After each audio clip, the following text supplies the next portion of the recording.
Halo teman-teman, Assalamualaikum warahmatullahi wabarakatuh. Teman-teman bisa melihat kan dari ekspresi aku lagi seneng banget, ya Allah, alhamdulillahirrabbilalamin, Masya Allah, tabarakallah teman-teman. Jadi, aku tuh harus memperpanjang rujukan BPJS ku untuk kontrol ke dokter penyakit dalam ya teman-teman. Nah, aku tuh kepikirannya dalam waktu minggu-minggu ini tuh, eee, kayaknya sih sempetnya tuh cuma hari ini aja gitu, karena akan ada kesibukan yang harus, aku laksanakan, sekaitan urusan pekerjaan gitu. Jadi kapan lagi cari rujukan, sementara hari Senin minggu depan itu aku sudah harus, jadwalnya kontrol lagi. Nah, kenapa nggak besok gitu? Nah, hari Selasa besok itu pasti bakalan padat banget karena harus mempersiapkan, kegiatan, yang tadi aku sebutkan itu, kegiatan kantorku yang akan berlangsung selama beberapa hari di luar kota. Dan teman-teman nih, aku alhamdulillah udah dapat rujukan baru untuk, kontrolnya, rujukan BPJS, dan tadi ketika tensiku alhamdulillah udah normal, udah balik di angka 120/80. Tahu nggak, saking aku senengnya, sampai aku cium tangan perawatnya gitu, saking, "Aduh, hah, yang bener Bu, yang bener segitu?" Kata perawatnya, "Iya, ini bagus kok tensinya," gitu. Sampai saya ucel-ucel tuh, sampai aku tangannya aku cium-cium gitu, "Ibu yang bener." "Iya Mbak, ini normal 120/80," gitu. Ya Allah teman-teman, alhamdulillah, alhamdulillah, alhamdulillah, ikhtiar yang aku usahakan, doa-doa yang dipanjatkan, doa-doa dari keluarga aku, dari suami, dari orang tua, dari saudara-saudara gitu, alhamdulillah diijabah sama Allah untuk kesembuhan aku ya, menuju pulih ya teman-teman. Ya, kalau teman-teman yang udah sempat beberapa kali, nonton video aku sebelumnya, aku tuh kan, yang awalnya dari GERD langsung ada cemasnya juga, tambah anxiety, sampai datang panic attack beberapa kali, sampai, akhirnya hipokondria, takut penyakit ini, takut penyakit itu, akhirnya aku takut darah tinggi gitu, sampai akhirnya yang kejadian numpuk semua cemasnya, makin apa namanya, makin kaku semua, entahlah pembuluh darahnya, entahlah juga otot-ototnya sampai jadi tegang semua, dan itu malah yang menjadikan tensi aku itu, kalau cemasnya lagi datang malah tensinya jadi tinggi gitu, sampai aku takut ketemu alat tensi gitu teman-teman. Ya alhamdulillah teman-teman, emang bener ketika kita sudah mulai rileks, ketika kita sudah mulai bisa mengontrol, diri, mengontrol pikiran kita, nggak nakut-nakutin lagi pikiran kita, nggak berisik lagi otak kita, itu bener kok teman-teman, badan kita kan juga jadinya santai. Nah, dengan begitu kan jadi pembuluh tuh jadi nggak, apa namanya, nggak menyempit gitu. Jadi tekanan darahnya nanti akan, jadi turun, jadi normal lagi gitu teman-teman.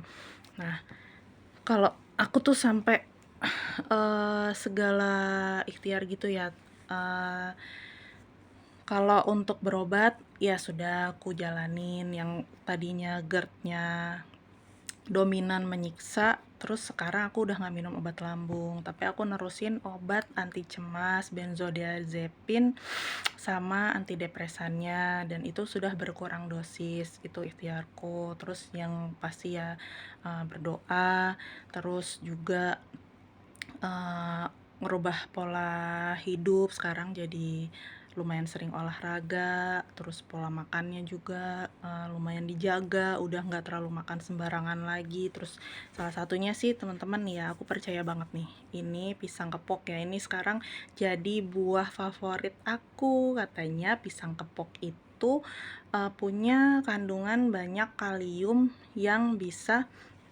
membantu untuk menurunkan kolesterol, menurunkan tekanan darah gitu ya teman-teman ya, terus menguatkan otot jantung gitu.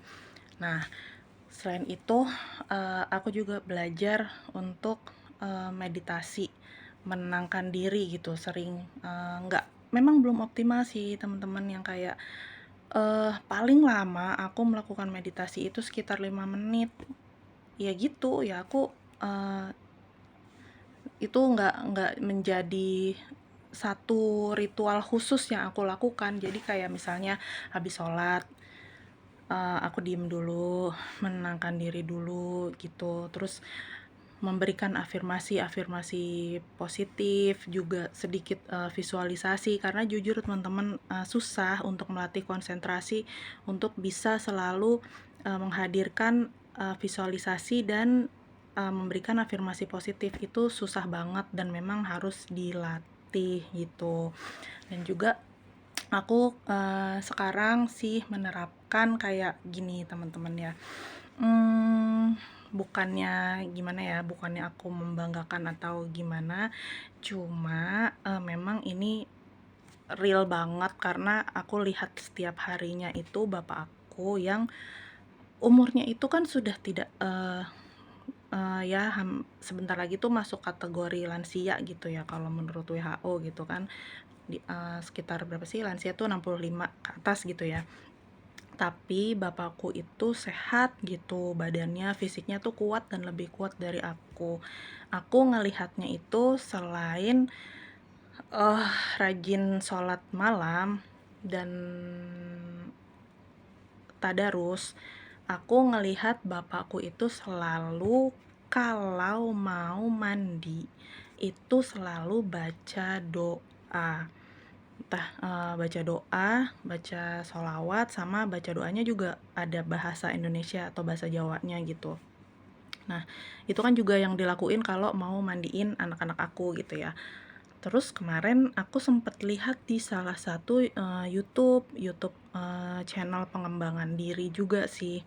Nah, itu katanya meditasi termudah itu adalah dengan meditasi shower gitu. Itu artinya tuh apa ya? Kita meditasinya waktu sambil mandi. Nah, nggak harus pakai shower ya teman-teman. Itu bisa juga kalau ada gayung ya udah gayung gitu, atau kalau ada bathtub ya udah nggak apa-apa berendam di bathtub gitu. Kalau ada shower ya pakai shower. Tapi itu ada runut-runutannya gitu. Itu kayak niat gitu, niat mau mandi, terus minta diberikan kesehatan, kebersihan, kekuatan, kesembuhan ataupun apa yang teman-teman minta gitu. Terus di pas mandi itu teman-teman tuh berterima kasih gitu, berterima kasih ke tubuh teman-teman gitu. Kayak misalnya makasih ya kulit aku udah ngelindungin dari cuaca panas gitu. Makasih ya eh, lambung aku yang udah kuat, makasih jantungku yang sudah kuat, makasih ususku gitu.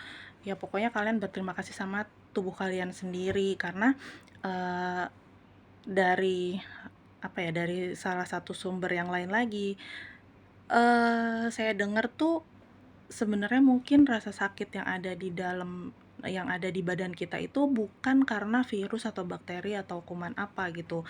Itu bisa jadi karena tubuh kita tuh kurang perhatian, kurang kita perhatikan gitu teman-teman. Ya alhamdulillahnya sih dari ikhtiar-ikhtiar yang saya lakuin itu, alhamdulillah diridhoi Allah untuk semakin menuju pemulihan dari anxiety disorder saya dan psikosomatis saya gitu.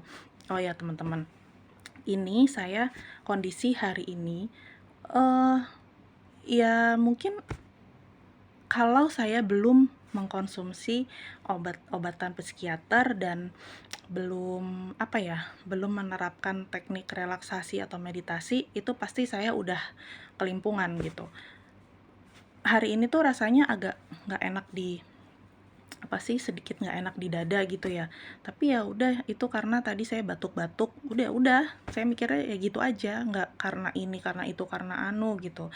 Kalau orang yang anxiety kan mikir, aduh saya batuk, dada saya sakit, itu pasti ada rasa macem-macem yang pikirannya traveling kemana-mana, jangan-jangan ini, jangan-jangan itu gitu. Padahal kan nggak terjadi gimana-gimana ya teman-teman. Ya alhamdulillah. Jadi sudah bisa kontrol pikiran, sudah bisa menenangkan diri sendiri dan perasaan gitu teman-teman. Kalau misalnya teman-teman ada yang Disarankan untuk minum obat antidepresan gitu, ya setelah kalian kontrol ke psikiater atau ke dokter penyakit dalam, ya diturutin aja gitu. Karena beliau-beliau kan tentunya yang lebih tahu kondisi teman-teman seperti apa, butuh pengobatan atau hanya sekedar konseling aja gitu. Ya itu sama dilawan juga teman-teman. Tetap beraktivitas, normal, dicoba, dipaksain ya teman-teman, dan itu sambil merilekskan diri. Jadi ketika, kita sudah minum obat, terus kita beraktivitas, pikiran kita nggak kemana-mana, ya fokus fokus di yang kita jalani saat ini gitu. Itu istilahnya, mindfulness ya, berkesadaran penuh ya. Jadi pikiran kita tuh nggak kemana-mana, "Aduh besok gimana ya kalau kerjaan nggak kelar, aduh gimana," atau nggak, justru malah jalan-jalan ke belakang yang masih nyimpen dendam, atau nyimpen trauma, atau nyimpen luka gitu. Jadi pikiran kita ya mengoptimalkan yang ada hari ini, mensyukuri yang ada hari ini, jadi ya rasa cemas itu bisa diminimalisir gitu teman-teman. Oke teman-teman, makasih ya yang udah nonton. Pokoknya kita harus dan kita pasti dengan seizin Allah akan pulih kembali seperti sedia kala. Makasih sekali lagi teman-teman. Wassalamualaikum warahmatullahi wabarakatuh. Bye bye.